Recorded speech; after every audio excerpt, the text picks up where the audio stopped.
Hey guys, welcome to the Tower of Babble Game of Thrones discussion. We're talking Season 3, Episode 5. Yeah. What was it called, Dan? Kiss by Fire. Kiss by Fire. General thoughts, what did you, overall? General thoughts is it was a slower episode in terms of action, but a lot of big, important character development. Particularly what sticks out for me is Jaime's scene. I'm not going to do it in order. Like, that's what sticks out in my mind. Yeah, mine too. You got it's hard for me because I having read the books, I didn't realize, like, you guys having only watched the show, you don't really understand. Like, that's the first time you've really seen that side of Jaime. You know, that's the first time you've seen him admit to that, and like you've seen like actually cared about his side of the story. You know. Yeah. Mm-hmm. Like season 1 and 2, he's just like an asshole. Nobody really. He's like yeah. Yeah, but we're already starting to feel for him before that scene. A little bit, like.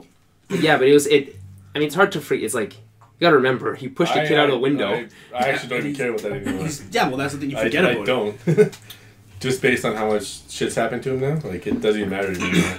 But no, yeah, that... Plus, because you always known him just to care about himself, but this entire season, and a little bit, like, he's always been about, like, helping, what's her name? Like, Brienne, he's because he's starting to respect her and stuff. Yeah. Even when talking with other people, or even talking with her, he's, like, admitting to her all the time now, so... Mm-hmm.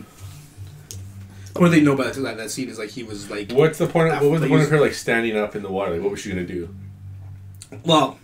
she was mad that he insulted mad, Renly. Like, what does he think? He sees her body. Is he supposed to be like, oh, maybe she's not as manly as in the books? In the books, he gets a boner. Is that what you're asking? Yeah, it's like, he's confused. That's what I assume is that he's like kind of like, oh, she is a woman kind of thing. Yeah, no. In the books, it's like because he's only ever been with his sister, and then she like gets up and whatever, and he like looks at her and like he just becomes aroused, and it confuses him as well. Okay. Well, he thinks it's only normal to sleep with your siblings? Well, that's all he's ever done. Like, he knows it's not normal, but, like... Does he? He's never... he's never looked at another woman. Like, he never looked at another woman that way. That's, like, the one person he cares for the most, probably, too. Because when he hears about her being safe, he, like, that collapses. was cool, too. Yeah. That was cool. That was lovely. Yeah, that was cool. It was cool. I was like, I don't know how to put this... Yeah, she's alive and well. You learn about Roose Bolton as a character as well, because he kind of plays with people like that. Yeah. Like, you haven't really seen him a lot yet this season, but like, yeah, he was just doing that just to fuck with Jaime, just to see how he would react, right? Because we already know. So. Yeah. The other thing with the whole Jaime and Cersei, like, that's a rumor. Like, while around the kingdom, everybody like is saying it, but nobody knows if it's true or not. So that was Roose Bolton kind of feeling him out and gauging his reaction. Mm-hmm. It worked, I think. It worked, yeah, for sure. And so was the guy who worked on his hand, that was an ex-Meister? Qyburn. Who's the Meister to Harrenhal? No? Doesn't say. I don't know, they just... I guess he was at Harrenhal, but he was probably with, like... In the show, he was probably with, like, the Mountains Men or whatever. No, okay. But yeah, he was kicked out of the Meisters for being crazy. He's like for experimenting. A mad scientist, essentially. Yeah, well, pretty much. So he's, like, fixed his hand, so he's not going to die from, like, rot. Yeah, well, he's trying to right now. Okay, yeah. Yeah, well, I think... Yeah, he wanted to take off his arm, but then it's like, no. No, don't take off my arm. It's like... Did you take that off? Because you could put, like, a hook on there or something, or a weapon. It's sweet. So be armless. Yeah, like, arm would be even much, much worse. But I actually didn't really care there wasn't that much action, because... I don't know, even when the episode ended, I was like, that was like the first time in a long time I actually like, oh, it's over. Like I wanted to keep going because there's so much like character development and like. That's true. Like when I say like they were slower in terms of action, it's not necessarily a bad thing. Like, yeah.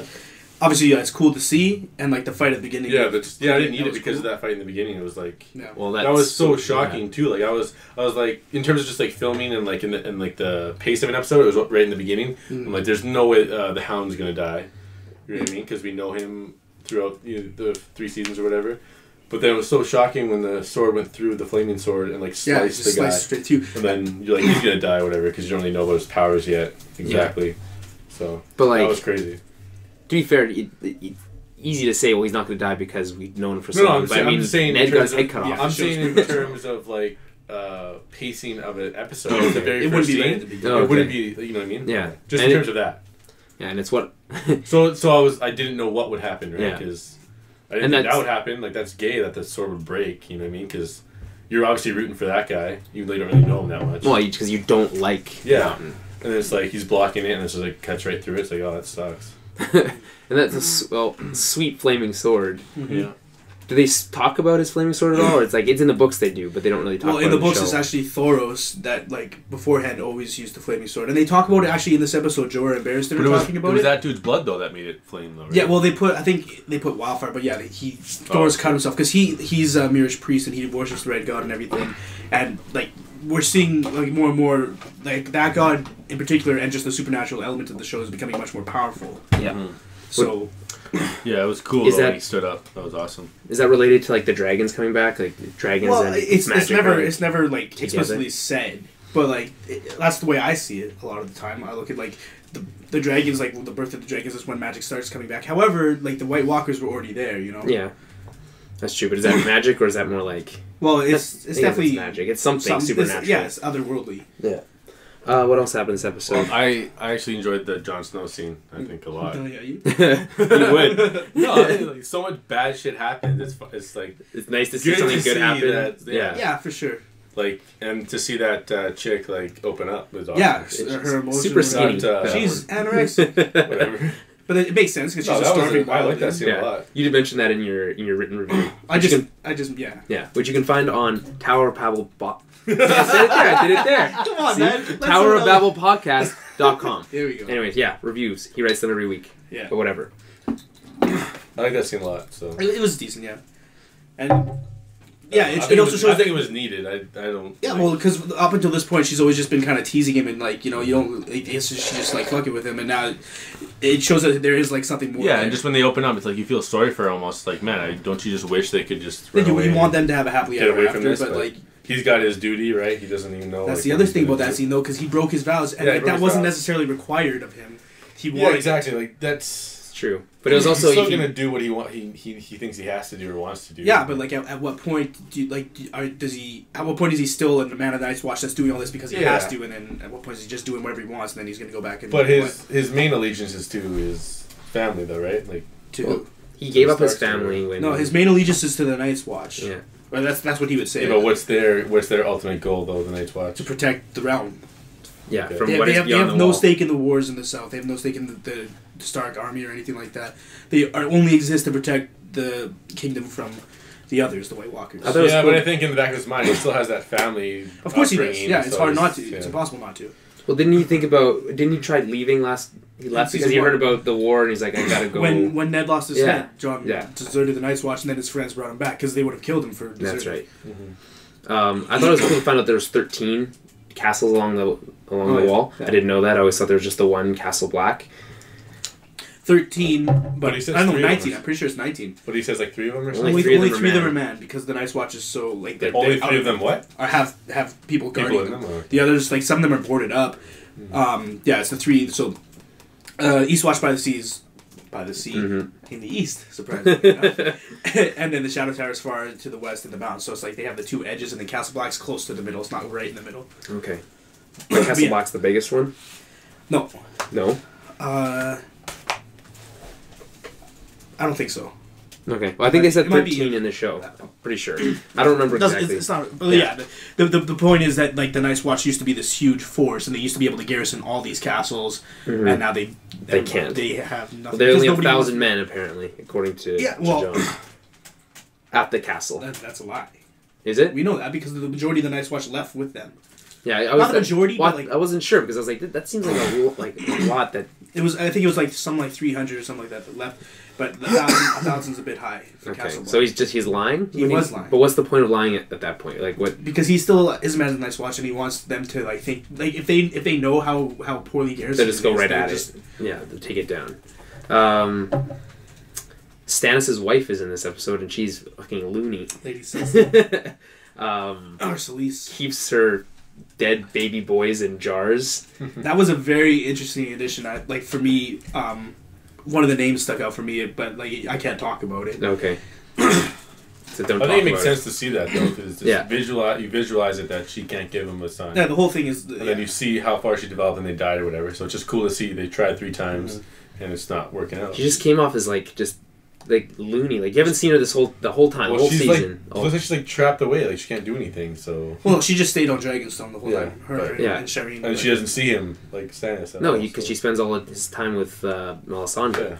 But no, she's the true fanatic of the 2. Like she's the one that brought like that believed in the Red Lady first. And what's the deal with the daughter? Is she like half dragon or something? Like what's she has? It's a disease. It's called a grayscale that she's had when she was a kid. So like half. Looked like her. I thought her face was burnt or something. Well, it was burnt. Then I saw scales. Like, it was supposed to be like a dragon or something. But no, she just had a sickness when she was. And a as kid. soon as I heard her singing, I was like, "That's going to be the credit music." I knew right. I guessed, but I was I was really surprised that in the books that song there. With Shireen, she has this a fool. Like there's a lot of fools in the world, like jesters or whatever. And he he like drowned at one point, but then they brought him back. And he always sings that song. And it's all about being under the sea and like the fish or birds and the snow falls up or whatever. Yeah. And in the book, it's like some stupid song that I never really cared about. And then now they made it this haunting, like provocative. Like I don't know. When you read in the book, it's just like the just text. words. Yeah, and it's also a fool singing it. So it was cool how they adapted that. I thought. And then, so he wants to go see his daughter. I guess Stannis is having like second thoughts, kind of about what's going on. Mm-hmm. Yeah, what is how he's gonna snap out of it? Like he just seems so like glassy I just want to know what it takes to get him to snap out of it. You know what I mean? Oh, okay, yeah. What's gonna? Well, seeing I don't know. Well, yeah, the way he is now because he invested so heavily in that battle, like kill that witch or whatever. Like would that like break it? I don't know. The whole thing is like she made him believe it. He truly believed that he was the God's chosen one, and then now that it didn't work, it like shatters your world. Yeah, it's like, well, if I'm not the chosen one, why didn't what am I doing? Yeah, I guess that's right. But he still has what's his name, the Onion Knight left up. So when the wife says she gave you a son, like who's this son though? Is it that ghost thing? Or like, yeah, yeah. It was how does she know about that thing? Because Miss Melisandre told her. Yeah. Okay, and then where is this ghost thing right now? He it disappears. It's gone. But it helped him win. It helped him win. It was helping him to win the war. It helped him win those troops from Renly, right? Because after Renly died, most of them went over to Stannis. Man, does everyone know that one dude's gay? Most people think he's gay. The same with Renly, and same with Jaime and Cersei. It's like a big rumor, but obviously you can't just. And he's a man slut. He just goes around and he just sleeps with a lot of. That one guy was sent by Littlefinger. Yeah, threw himself on him. That's the thing. Like Loras, his grandmother and his sister. I say this in the review as well. Like are so good at playing the Game of Thrones and playing everybody around them, and he just has no tact and just like. Oh, this random squire wants to do it, so I'll tell him about my marriage plan. What is? It's like okay. When you say "Song of Fire and Ice" or whatever, what does that mean? Exactly? The whole series is called "The Song of Ice and Fire." Only book 1 is called Game of Thrones. Book 2 is Clash of Kings. Book 3 but is the whole thing is called. All together, it's called "The Song of Ice and Fire." Like, what's the reason for the? Well, dragons have fire, and there's the stuff in the north, just snow. That's where I get. That's kind of what I figured. That's how I have see a different way of looking at it. Yeah, well, I haven't read the whole series, so. Yeah. But I mean, just from the face value, that's what it comes off as to me. But yeah, speaking of the marriage stuff. That's huge. That was such a good scene, that last one. I love Tywin. I love so I know, right? He's a good Charles. He's always like doing something like other than paying attention to fully what's going on. His two, like the daughter and the kid or whatever, like they're gonna get sick of him eventually. Well, I think they kind of already are. Yeah, they're gonna. I feel like they're gonna do something about it. Oh, okay. Well, I mean, obviously she doesn't want to marry. She doesn't want to do another level of marriage. That's the thing. I'm just saying there's no love in that family. Like, they need to kill each other or whatever. They think they're going to do there's no love. They're all about their family, their lineage. They're all about preserving the Lannister name and everything. And but not like those three. Like they don't really care about each other at all. To a certain extent, they are. Like, I just feel like what's the girl's name? Cersei. I think she just cares about her son pretty much. Yeah, she's the weakest of them, I'd say. And then Tyrion wants to get away from his family, basically. Yeah, he doesn't want to. That's why. He kind of craves because he wants recognition from. Yeah, he wants recognition, but he wants to get away from them and have his own like stake in kingdom or whatever. He still cares about the Lannister name though. Yeah, but he knows that they do stupid things and.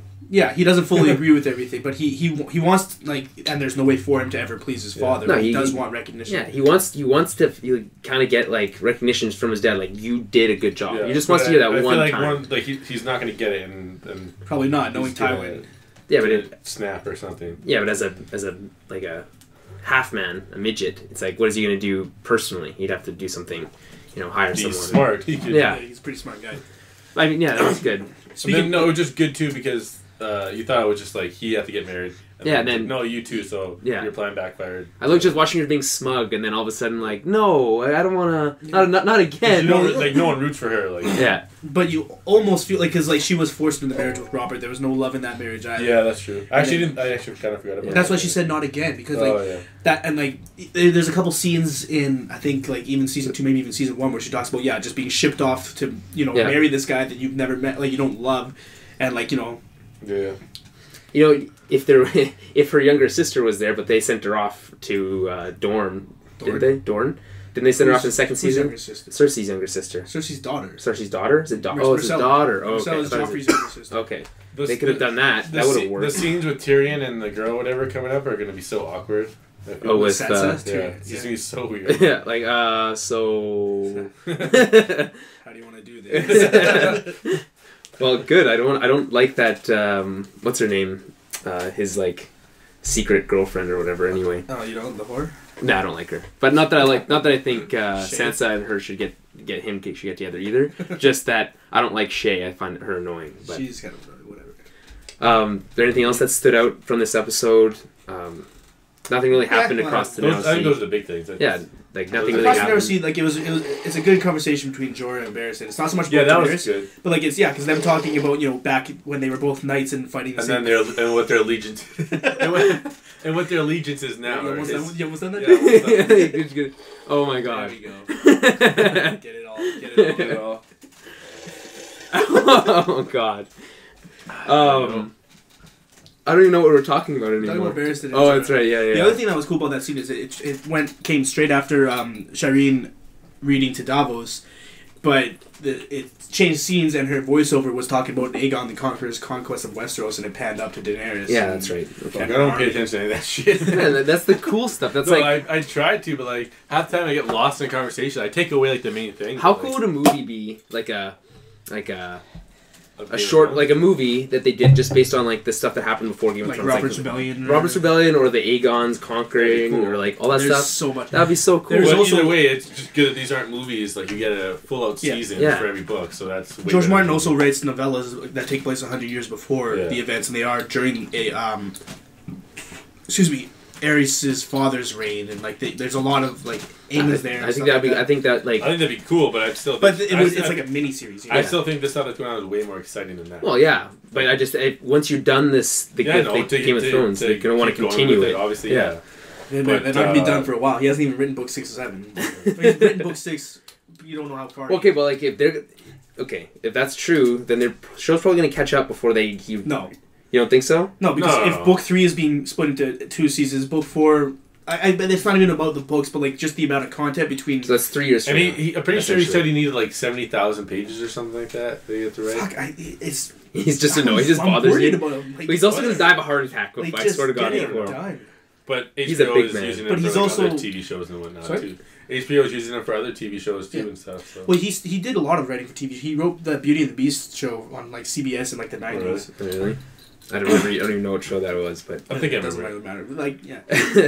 Anyways, he's also told both David Benioff and D.B. Weiss certain things about his plans for the future. So they can probably continue the show, but not the books, which is still heartbreaking. But like, I guess they would need to know certain things. There's some things you need to know, but some things just in terms of like your actors that you want to keep happy too, right? Like because you need to know how long you have to cast them for. Exactly. Because otherwise, like, well, they know up to a certain point right now. The books exist. Yeah, there's 2 more, right? Which is true. So they have them cast for probably. So if this is split into another year, that's another year, and the next book is split into 2. That's another 3 years from now. Book 4 might not be. And you never know; they could change They could change elements if they wanted to. And they've been staying pretty close. Yeah, pretty close. But they've done a good job, but they've been speeding it up along, which I like because there's a lot, and like that's what reading a book is. There's a lot of detail. Yeah. For the show, you don't need to. You can see it. They're speeding the story along. They're getting all the main like juicy bits, and they're like certain things you miss. It's not a big deal. It's so great having like forward plot developments in each episode. Last season there was a lot of episodes where things just stayed the same. This thing, like, things are actually happening. I think if you go back and watch last season, you'd probably notice a bit more. But you probably would. But it did have that. But they're trying to do like every episode. You see a scene with them, and then it's like the next scene, the next episode is like a completely different like objective. It's like a whole new status quo practically for a lot of people. The other thing they've done a good job with, except with the girl, or whatever. Daenerys? Yeah. Yeah, that was well- kind of the same. That was Well, yeah, that was more so focusing on the two dudes. On the 2 nights, Barristan. Yeah, and she didn't speak at all. She just like. she looked spoke. at She it. spoke to the. Oh yeah, that's right. Grey Yeah, Worm. that's right. And then she talked to the leader of the Grey Unsullied or Worm. whatever. Yeah, that's cool. Yeah, Oh, that's I what you forgot say, about Grey that. Worm? His name is Grey Worm. Yeah. No, but before. Yeah, I didn't remember. You said they I talked to remember. Grey Worm, and I said they talked to the leader or whatever. Yeah. Same thing. But yeah, he's like, well, like, in that scene over there when you're talking about, like, well, I don't know if they'll want you to be, like, a forward-facing, like... Because he's a disgraced name. Yeah, exactly. But the most important part of that scene, actually, that we didn't touch on yet, was that Jorah was kind of feeling Barristan out, because traditionally the commander of the Kingsguard sits on the small council, and he would have been privy to all those plans. But he didn't. In Robert's... So Barristan doesn't know that Jorah was the spy that was going to happen. Those things. Lots of people don't even know that Jorah was the spy, I think. It wasn't made super evident, So but what's he that was. guy's objective right now? What's his... Who, Jorah's? Yeah. No, like, Jorah, he's changed. He's repentant. He wants Daenerys on the throne. So then what was the point of that conversation there then? He wanted to know what Barristan knew. Because if he... Barristan said because basically nothing because all his allegiance is to the queen. No, but Barristan wasn't there, so Barristan doesn't know about those plans. Mm-hmm. So yeah, Jorah almost had Daenerys killed, and he had a change of heart, and he saw the kind of person that she was, and like the kind of queen she could have been. So just a little bit of clarification, and other than that, it's not going to go anywhere. Really. I don't know. Well, it might go somewhere, but for a long time, like if Barristan knew what he was doing during season 1. There might be a huge trust thing there. Yeah. So the only thing that could happen is if he learns Found that. out, yeah. But we know that character's changed, and Yeah, it well, doesn't matter for him anymore. Well, for him, no. Yeah. But the only people who know about it are, I think, Littlefinger. Does Littlefinger know? No, anybody So like it's Littlefinger Varys. It's just ammo against him right now. And Yeah, and because he's been so close to Daenerys this whole time, and now Barristan's come in and he's like, well, I mean, we might not need you, kind of thing. Remember It's that like, guy? He just came out of nowhere in that one scene. No, man, I do. I remember him because he threw off his armor in the first season, and he's like, I'm done with this. And I thought I went, this guy's cool. Hope he comes back, and he did. He's cool. He's one of the greatest knights in Westeros at this point. Looks pretty old though. Not that he's in Westeros anymore. Well, you know what I mean. Yeah. What else happened? Big stuff with Robb and his army and his betrayal. Yeah. So this is kind of a side, but so he what's his name? It's Karstark. The Karstarks. So they're the Starks, and they're the Karstarks. Is there like a They're tie together? They're very like, close. They're like cousins. Well, like way back in Okay. however many hundred years ago, whatever. Like the names diverged. Yeah, so like, Okay. A Stark went off and started his own thing, and they eventually became the Karstarks because they live in a place called Karhold. So they were the Starks of Karhold, and eventually just got shortened to the Karstarks. Oh, okay. So anyway, so he got revenge. Was trying to get revenge for his death of his son by the 2 sons. by the Kingslayer. Yeah. Which happened a long ass time ago. Yeah, which happened so yeah. And then I don't even know what's happening during that scene because you don't know. yeah, he's like, there's there's those Lannister kids, and then kills he's like, the kid. they drop right in, and then stabs the kid. What did he do with the other kid? He just took him away. They killed them both. He just let his men kill the other one, and he killed them. Yeah. So instead, so he had 2 choices. He could be honorable and kill him for treason. Yeah. Or he could be. But there's already treason that happened with his mom. Yeah, That's his the mom. issue. Or he could be like politically smart and not kill him and keep his men. Keep it a secret that they're even dead. Yeah. Well, yeah. He had that like that. Yeah, that's happening probably no matter what. Yeah. But he could have done that. He could have also kept Karstark as a prisoner and would keep his armies with him until the end of the war and then figure out a punishment. But Robb has to do what's right, and he is his father's son. Yeah, it's true. Painfully so. it was kind of like a half and half kind of thing then, I guess. Well, no, because he lost the men. Yeah, but he's not gonna tell them that those kids are dead or whatever. He's probably gonna use that as leverage still that we have those kids. Yeah, I don't know. No, the whole point he of that wanted was that to tell them. He He wanted to tell the Lannisters or whatever, but I feel like he's not going to do it because they had that one scene where he's not going to tell them. All 3 of them told him not to do what he was going to do, and he killed them. But we don't know if he's going to tell them that Maybe the Lannisters. We'll see what happens. But he did say his plan was to attack Castle Rock. Yeah. Essentially, which is sweet. We haven't seen it on the show yet, Castle Rock. No, but it takes their hope away. It takes part of their supplies away. You know. Yeah. Mm-hmm.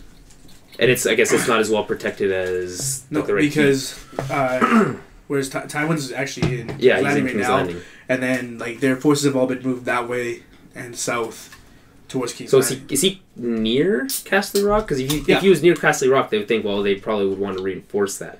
But maybe not. But just because the way things... Because Roose Bolton holds Harrenhal right now, and that's part of Robb's forces. Yeah. The way that the armies have been moved, they can't get through back to Castle Rock. It's already kind of cut off, but now he's just going to take it. Okay. So he's going to do like But he has to go get the he needs more men. The men that Lord Walder Frey promised him, but Robb also promised to marry one of them. So he's got to go back there and then maintain the front and lie about being married. Yeah, he'll have to figure something out. Yeah, you have to have 2 wives for a little bit or something. Robb's not that kind of guy. Like, I don't know. Well, maybe that'd be the smartest thing to do is lie about it for now. Yeah, that would, but again, he's so honourable. Maybe you won't. But like, but that dad or whatever, like that guy would be pissed.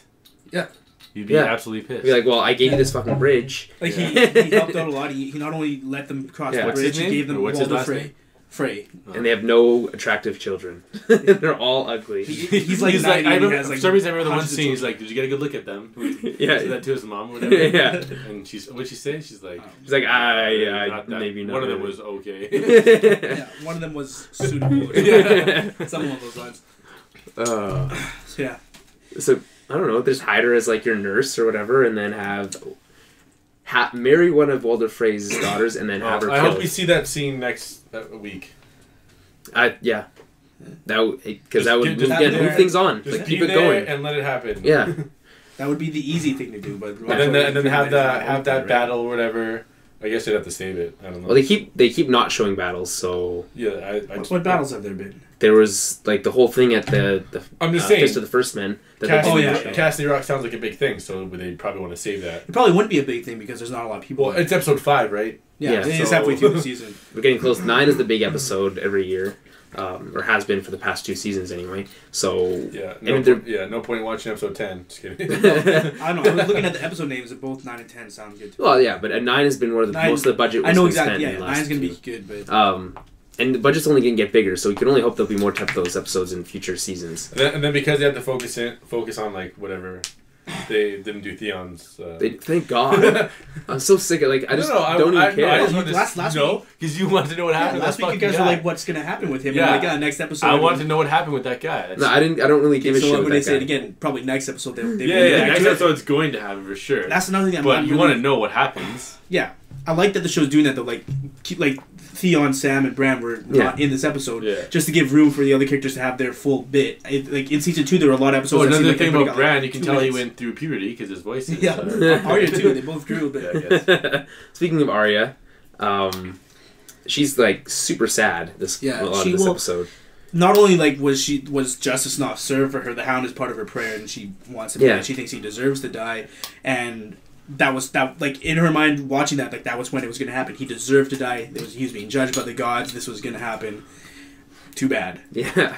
Too bad. Well, and then she finds out that people can just be brought back to life, and she's like, well, why can't my dad be brought back to life? Mm-hmm. And he's like, well, it doesn't work that way. Once again, it's just too bad. Yeah. For you. And then she's being used as a hostage. They're trading her to her brother, which she's going to get to go home.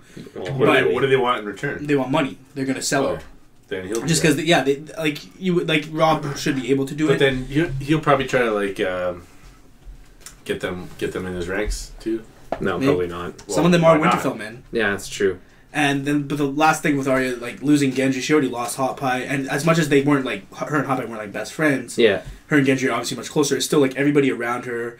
Jaqen, Syrio Farrell, all of them have been. Yeah, so she's on her own now. Deserting her. They're back to being on her own. They hired him as a mason or whatever, something like that. No, as a blacksmith. Smith. Oh, yeah. Well, kind of hired him. Well, they took him on. Yeah, he's gonna work with them now. Which is and then cool. Popeye got hired on, but he just stayed at. Yeah, he stayed at that inn to make hot pies. So. Yeah, great. You make good bread. Friends are getting hired. I want a job too. Yeah, so Arya's on her own, and they're gonna sell her. She has some solace that she's gonna be sold, brought back to her brother and mother. Yeah, so that's. And eventually, hopefully, I can't help but think that something shitty's gonna happen, and she's not gonna get back. That's what the show does. How long has she been away from her family? She's just not gonna. I think she'll get back. I don't know if she will, because then what's her story? All the kids are still alive right now too, right? So yeah, and really her and the mom thinks. The mom thinks 2 of them are dead? Bran and Rickon, the youngest, she thinks are dead. She thinks they're dead, and she thinks which one's Rick? Rickon. The little boy. Oh, we don't really know him, no? He's barely been in the show. He's got a couple lines. Yeah. he thinks that Bran and Rickon are dead. She doesn't know that. Nobody knows anything about Arya. So she thinks she's probably dead. Yeah, She thinks they're still at King's Landing. Oh yeah, no, yeah. Littlefinger lied to Kat and told her that Sansa and Arya, only Sansa, like they've only heard of Sansa, but he just said that. And it's too bad that Sansa didn't go because he clearly he loves the woman. Littlefinger, yeah, and he wants to get her out of there. Yeah. But yeah. Speaking of bad, she's like the queen of bad timing. And why does that mom like play that up? Like, why isn't she like get in bed with the Stark? Catelyn? Yeah. She's not that kind of lady. She's getting better with Littlefinger. To save her kids and stuff? No, she hates Littlefinger. Yeah, no, but like he can. But what's he gonna do? He has the ability to get Sansa out of there. So he says, but like he'll do anything he can do. That's what he wants. Yeah, but Littlefinger's like a scheming little brat. Yeah, but he loves. Yeah, he's doing it. Catelyn. He wants these things, but he has to have his own personal stake in it. He's not doing it just out of like his good. But from what we know, that he's like in love with Catelyn and would do anything for her. Yeah, pretty much. So. But she hates him. He betrayed Ned to his death. And but I mean, if I guess the whole reason he lied to her in the first place is to try to get her to like side with him in the first place. But I guess he's selfish when it comes to her. Yeah, I mean, but he if he really loved her that much, he wouldn't have lied to her and said that he both. Maybe he's trying to make it up to her now with saving the daughter. Yeah, or maybe he's doing something else. Yeah. Which is probably what's happening. But Sansa refuses his offer because she, in her mind, she's dumb too. She's gonna marry Loras though. Like she thinks that thing is gonna happen. She's finally happy. Now it's Tyrion, right? Yeah. And like, the other thing it hasn't really been shown to Sansa always had like a crush on Loras. He's like a pretty, Yeah, but he's gay, so it doesn't matter. And it also she's gonna find out and be like, oh, this sucks. Well. Either way, at this point, Sansa thinks she's gonna marry Loras, go to Highgarden, and live in this beautiful southern place with flowers. And then what's her name? Who's gonna marry the king or whatever? Joffrey. She's probably the most interesting character. She's one cool, of the most, yeah. She's a great actress too, I guess. You can't fully trust her, but like you don't really know what's Like I said, her and her grandmother are very well schooled at the Queen of Thorns.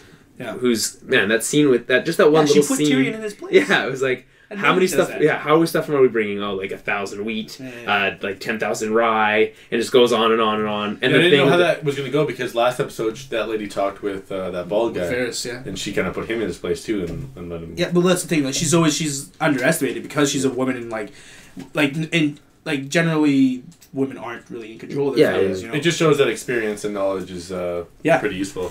She's in one the Game of Thrones. Ooh, I see what you did there. Of the Song of Fire and Ice. No, wrong again.